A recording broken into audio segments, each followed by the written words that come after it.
We have a young, gifted investigative reporter called Ailey Duncan. Yeah.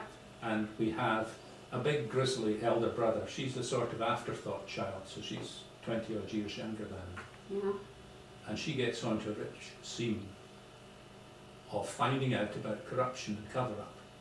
Ah. And, of course, in the way of these things, one day she doesn't come home.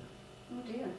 And her big brother has done stuff in his life, which one starts to uncover through the series, and as part of it, he hits a moment in his life where he's doing things which are damaging him spiritually, psychologically, and it all starts to catch up with him. Yeah. And he's married, he's got 2 young kids, and so he walks away. Oh. And it doesn't change perhaps what he is, but he then goes and trains as a minister in the Church of Scotland on his search for redemption.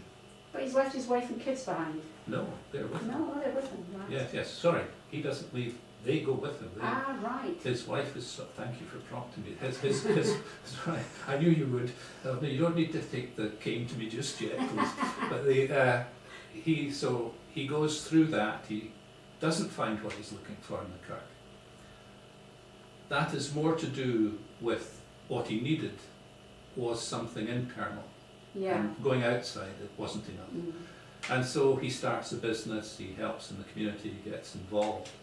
And then one day his old mum, who's a really, really lovely person, happens to live in Ely, calls him and says, she's gone.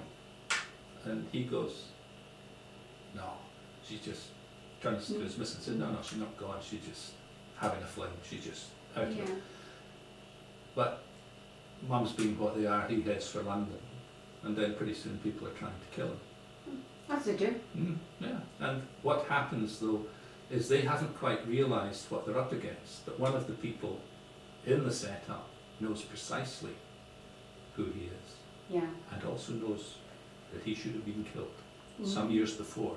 But that's part of the story, and you get it straight I through think we the thing. should leave it there because we don't want to give too much of the story away, Mac. No, and they haven't given any away, really. And so you have an adventure, the shifts between darkness and evil, the fact that daily we read about effectively corrupt things happening.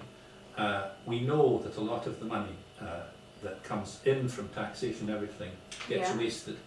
And it's about, as long as we have one badly fed child in the UK, one person who doesn't get the option to have a good education, all of those things, then that money is being misappropriated in a most horrendous way. Okay. And that's what these books are about. Brilliant.